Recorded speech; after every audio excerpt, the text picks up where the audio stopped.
বৈদ্যুতিক গাড়ির চাহিদা বৃদ্ধি ও জ্বালানি সংকটে টানা ৪ মাস ধরে কমছে টয়োটার বিক্রি। এর ধারাবাহিকতায় গেল মে মাসে বছর ব্যবধানে বিক্রি কমেছে ৭.৪%। একই অবস্থা বিএমডব্লিউ, জেনারেল মোটরস, মার্সিডিজ বেঞ্জের মতো প্রতিষ্ঠানগুলোরও। বিপরীতে বিক্রি বেড়েছে বিওয়াইডি, টেসলার মতো বৈদ্যুতিক গাড়ির। নুসরাত মমির রিপোর্ট। উপসাগরীয় অঞ্চলের অস্থিরতা এবং চীনে চাহিদা কমায় টানা চতুর্থ মাসের মতো বিক্রি কমেছে জাপানি গাড়ি নির্মাতা প্রতিষ্ঠান টয়োটার। একই অবস্থা Hyundai, General Motors, Mercedes Benz, বিএমডব্লিউর মতো বিশ্বখ্যাত সব গাড়ি নির্মাতা প্রতিষ্ঠানের। গেল মে মাসে টয়োটা বিক্রি করে ৮,৮৫,২০৭টি গাড়ি। বছর ব্যবধানে যা কমেছে ৭.৪%। শুধুমাত্র চীনেই কমেছে ৩১.৭%। আর প্রতিষ্ঠানটির সবচেয়ে বড় বাজার যুক্তরাষ্ট্রে কমেছে ০.৬%।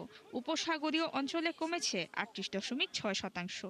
টানা কয়েক মাস বিক্রি কমায় উৎপাদন ৬% কমিয়ে মে মাসে ৮,৫৭,৭৬৫ ইউনিটে নামিয়ে আনে টয়োটা।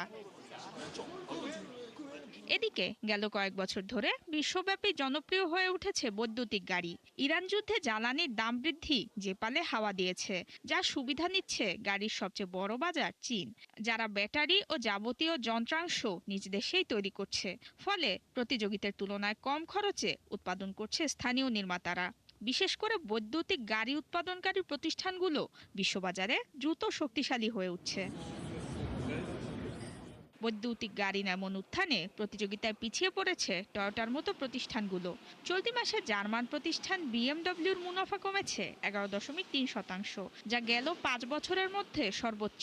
বিক্রি কমতে পারে বলে জানিয়েছে আর এক জাপানি প্রতিষ্ঠান হুন্ডাই মোটরস। চাপে রয়েছে মার্সিডিজ বেঞ্জ, ভক্সওয়াগন এজি এবং নিসান মোটরসও। অন্যদিকে বেড়েছে বিওয়াইডি, শাওমি এবং নিওর মতো চীনা বৈদ্যুতিক গাড়ির বিক্রি। কিছুটা পিছিয়ে থাকলেও মে মাসে বিক্রি বেড়েছে মার্কিন বৈদ্যুতিক গাড়ি নির্মাতা প্রতিষ্ঠান টেসলার। নুসরাত মৌমি, ৭১।